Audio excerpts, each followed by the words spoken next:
ya Mahdi, salam takzim kami yang tak pernah lelah menanti. Salam ya Mahdi, kami masih setia dengan semua janji-janji kami. Salam ya Mahdi. Kita tidak. Contoh lain adalah berkenaan tentang Yaumul Ma'ad, misalkan Yaumul Qiyamah. Tahu ada surga dan neraka? Tahu. Tahu ada mizan? Tahu. Tahu bahwa segala macam perbuatan kita akan dihisab? Tahu. Tapi kenapa kok masih melakukan sebuah kemaksiatan? Karena kita belum sadar, dan tadi hawa nafsu itu yang menyebabkan kita lalai, yang menyebabkan kita jadi lupa akan tujuan hidup kita, lupa siapa diri kita. Sehingga sekali lagi bahwa tujuan kita duduk di sini adalah saya ingin bukan memberikan majelis ilmu, tapi membuat kita semua termasuk saya sendiri adalah menjadi manusia yang sadar. Contoh lain,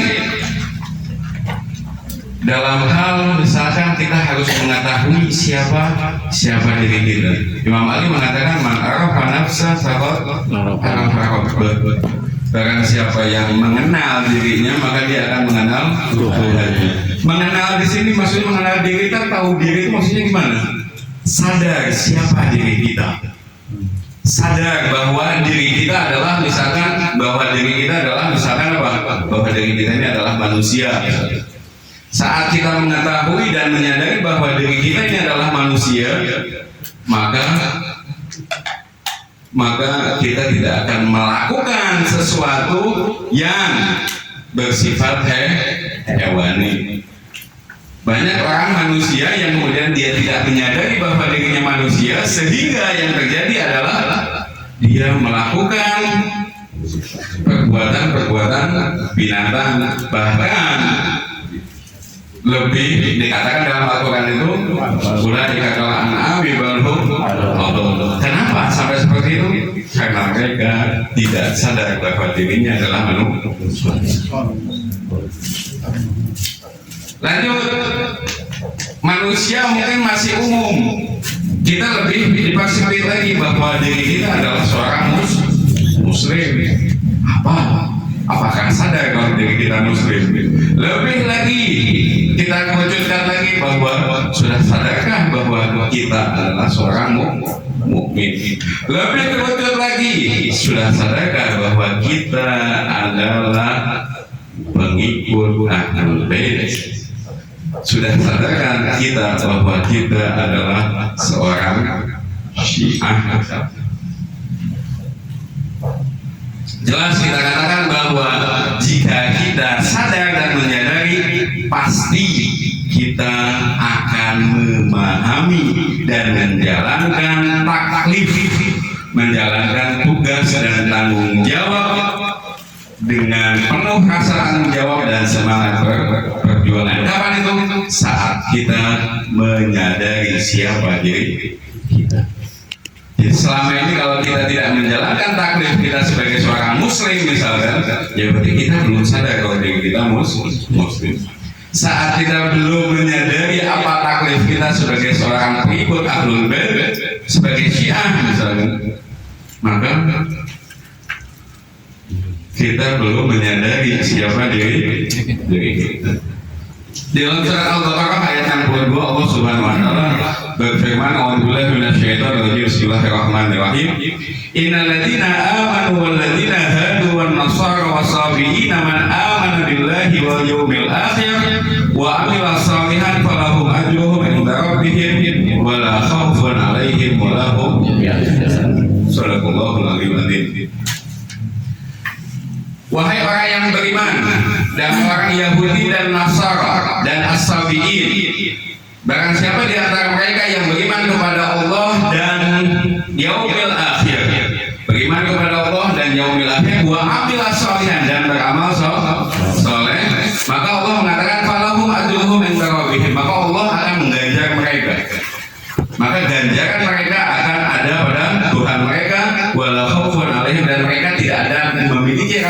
takut sama sekali, dan mereka tidak akan pernah merasa bersedih. Artinya apa?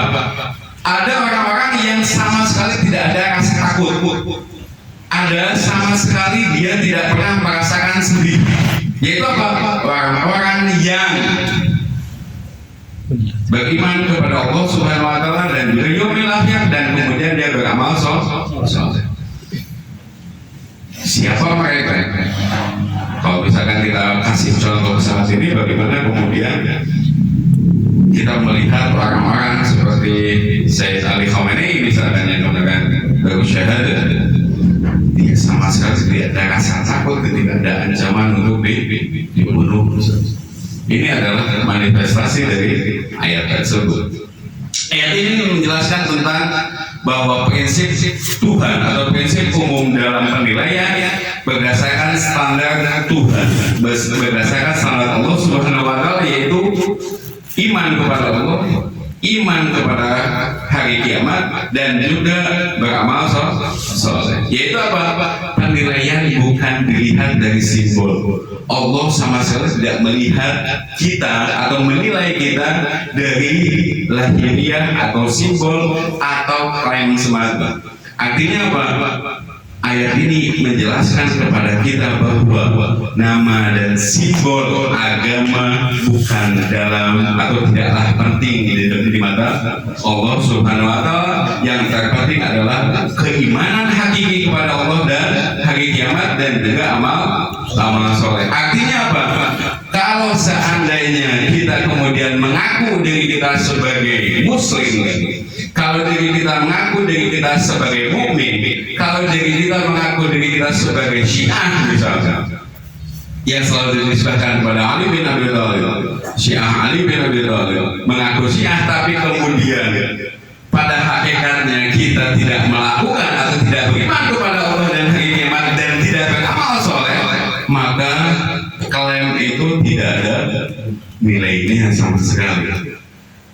Jadi klaim bahwa saya adalah Syiah itu di mata Allah itu tidak ada nilai.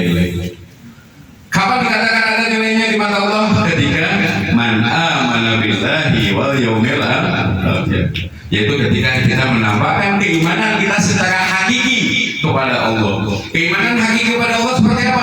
Ya, artinya kita betul-betul menjalankan apa yang diperintahkan Allah, dan betul-betul takut kepada Allah, dan betul-betul kita khawatir akan nasib kita kelak di hari kiamat. Dan karena itulah maka kemudian kita beramal soleh. Sehingga dari sini bisa kita pahami bahwa agama bukan hanya konsep dalam pemikiran, namun juga harus dihadirkan dalam kehidupannya. Dalam ayat yang lain misalkan disebutkan ya ayyuhalladzina amanu aminu, misalnya, wahai orang yang beriman, berimanlah. Apa maksudnya? Wahai orang yang beriman, artinya apa? Allah memanggil satu kelompok yang disebut orang yang beriman. Artinya sudah beriman belum? Sudah kan? Nah, ketika misalkan Allah memerintahkan, Allah memanggil mereka wahai orang yang beriman, berimanlah. Bagaimana kemudian Allah memerintahkan beriman kepada orang yang sudah beriman? Gimana maksudnya? Maksudnya adalah wahai orang yang mengklaim dirinya sebagai orang yang beriman, buktikanlah keimanan Anda. Dan itu yang disebut dengan kesadaran tadi. Banyak orang yang mengaku dirinya sebagai beriman, tapi kemudian dia tidak sadar bahwa dirinya adalah seorang yang beriman. Nah, dalam fikih misalkan kita melihat bahwa dalam fikih itu yang namanya keimanan itu urusannya adalah biasanya orang-orang yang beriman itu adalah yang dimaksudkan dalam fikih itu adalah orang yang mukmin itu adalah orang Syiah. Dan Syiah selalu dinisbahkan sekali lagi kepada Al-Imam Ali bin Abi Thalib, di mana kita katakan bahwa Imam Ali bin Abi Thalib adalah sosok manusia suci yang kita peringatkan syahadahnya pada malam ini. Yang jadi pertanyaan sekali lagi, kesadaran tadi, benarkah kita ini adalah Syiahnya Ali bin Abi Thalib?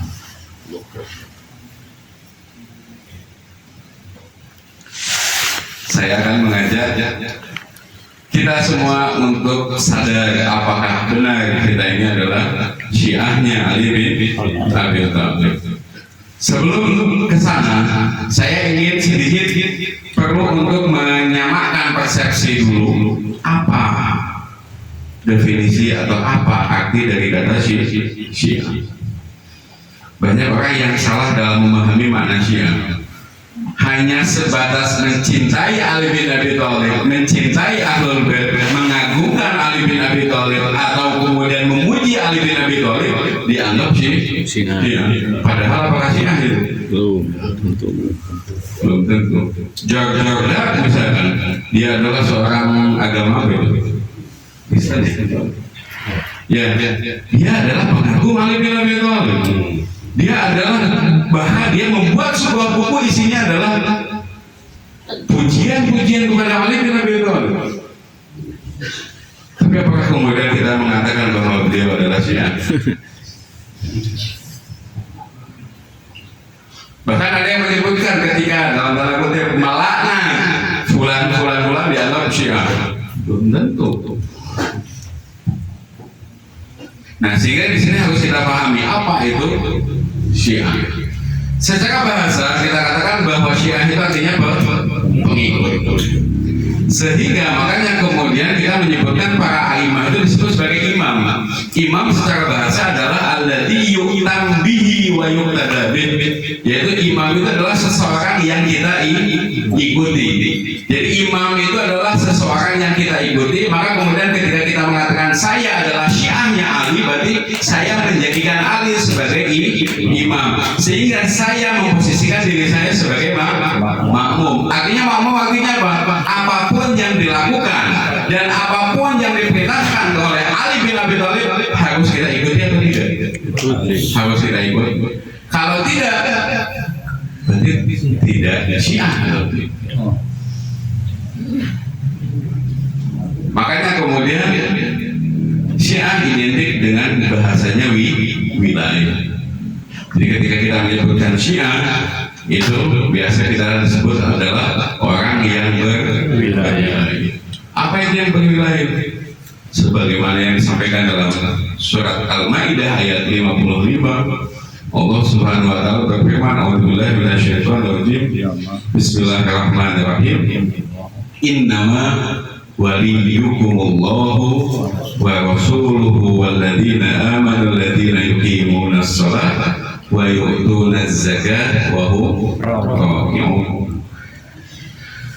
Ayat ini diawali dengan kata innama yang menunjukkan arti hasar, yang menunjukkan arti hanya kalau dalam bahasa Arab.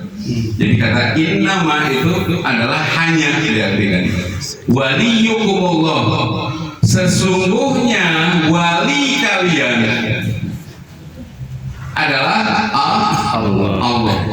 Bukan sesungguhnya wali kalian adalah Allah, tapi sesungguhnya wali kalian hanyalah Allah. Siapa lagi? Wa rasuluhu, Allah dan Rasulnya. Walladzina amanu, yaitu dan orang-orang yang beriman, dan yuqimunas shalah, orang yang beriman dan kemudian dia melaksanakan sholat, dan kemudian saat melakukan sholat itu wa yu'tunaz zakat, dan dia mengeluarkan zakat sedangkan dia sedang dalam kondisi hukum. Dan para kita katakan asbabun nuzul dari ayat ini, semua ahli tafsir sepakat bahwa ayat ini diturunkan untuk Ali bin Abi Thalib, di mana Imam Ali bin Abi Thalib pada saat itu sedang hukum, dan kemudian ada seorang fakir miskin yang kemudian datang ke masjid, dan kemudian Imam Ali mengisyaratkan untuk mengambil cincin. Dan ini sudah disepakati oleh seluruh ahli tafsir. Sehingga dikatakan, kalau tadi disebutkan innama, sesungguhnya wali kalian hanyalah Allah, Rasul dan Imam Ali. Selesai. Jadi wali kalian hanyalah Allah, Rasul dan Imam Ali. Apa itu wali? Apa itu wali? Sesungguhnya wali kalian adalah Allah. Apa itu wali? Wali adalah seseorang yang memiliki hak otoritas terhadap kita. Itu namanya wali. Contoh lain, contoh misalkan ada yang kita sebut dengan wali murid misalnya. Artinya apa? Artinya bahwa segala macam urusan, segala macam hal apapun yang terjadi pada murid itu yang bertanggung jawab adalah walinya. Ketika dikatakan wali kelas, berarti apa? Dia yang memiliki otoritas, dia yang memiliki penanggung jawab di kelas tersebut. Ketika dikatakan wali kalian adalah Allah, Rasul dan Imam Ali, artinya kita menjadikan Allah, Rasul dan Imam Ali itu sebagai wali kita, yang artinya kita jadikan dia sebagai pemilik atau otoritas, yang artinya apapun yang kita lakukan adalah harus atas izin wali kita. Sama seperti misalnya dalam pernikahan, nggak mungkin kemudian nikah itu dikatakan sah kalau tanpa izin wali dari mempelai wanita misalkan. Contohnya seperti itu. Sehingga dikatakan tidak sah kalau kita misalkan tanpa izin dari wali ini.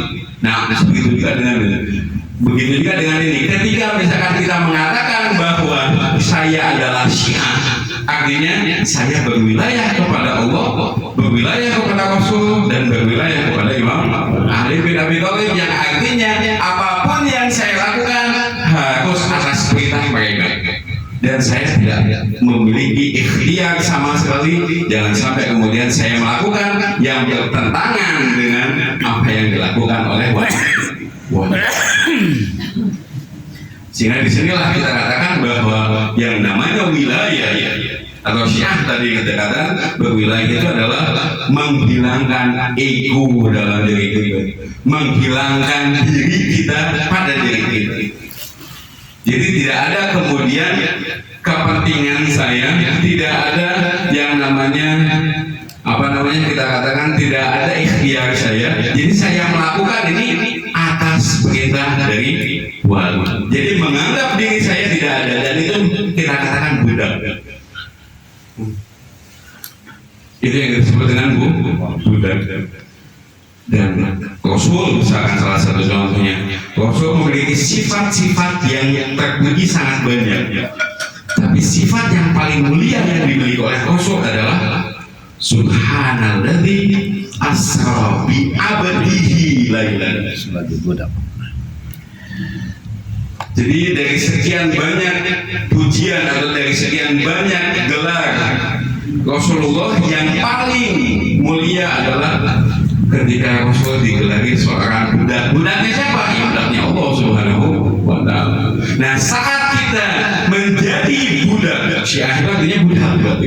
Budaknya siapa? Budaknya Amirul Mukminin. Saat kita menjadi budaknya Amirul Mukminin, berarti saat itu kita menjadi budaknya Rasulullah. Saat itu kita menjadi budaknya Allah Subhanahu wa Ta'ala, dan itu adalah kemerdekaan yang hakiki sebetulnya. Sehingga makanya kemudian ada ayat, ya ayyuhalladzina amanu atiullaha wa atiur rasulah wa ulil amri minkum. Taatilah Allah, taatilah Rasul, dan taatilah ulil amri. Budak tidak disuruh taat kepada perintah. Jadi apa yang kita lakukan sesuai dengan perintah, dan kita tidak akan mungkin melakukan sesuatu yang tidak kita perintahkan, atau bahkan kita melakukan sesuatu yang dilarang oleh wali kita. Sepakat ya? Jadi kalau seandainya kita dalam tanda kutip melakukan sebuah kemaksiatan,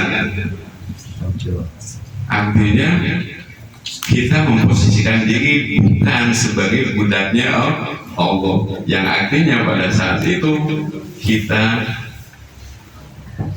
sebetulnya, kalau misalkan kita katakan apakah kita bisa menjadi manusia yang merdeka yang tidak menjadi budak, saya katakan tidak bisa.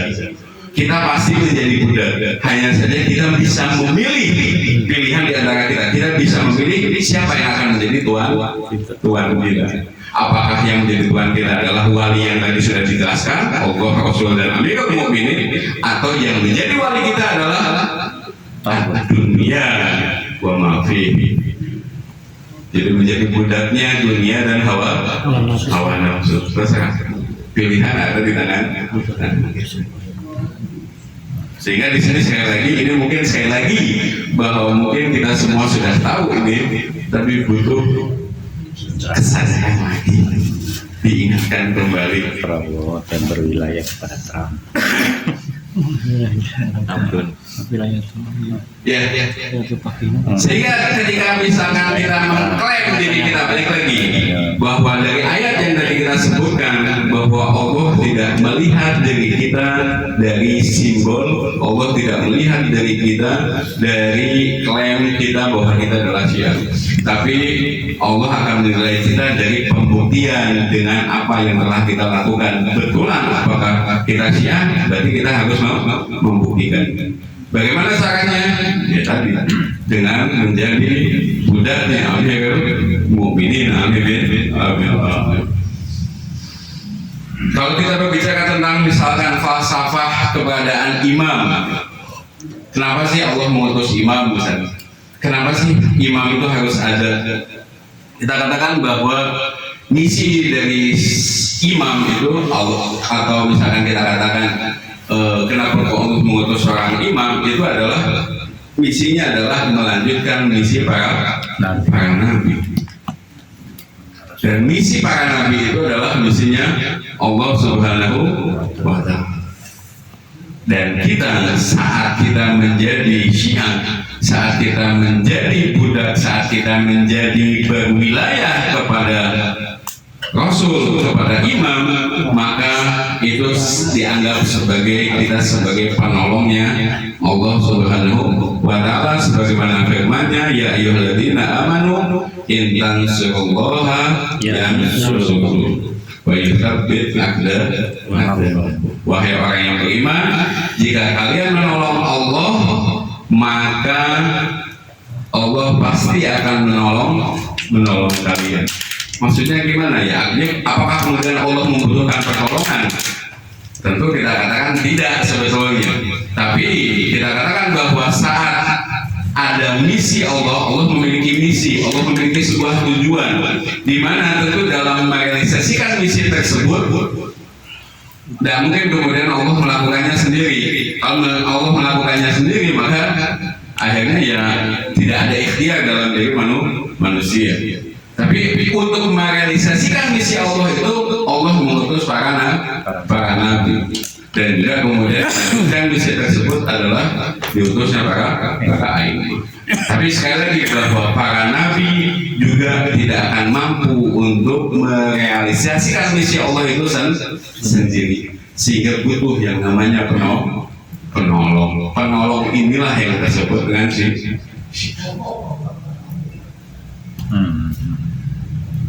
kenapa? Karena imam sekali lagi tidak akan bisa berjalan sendiri, sehingga dibutuhkan yang namanya penolong.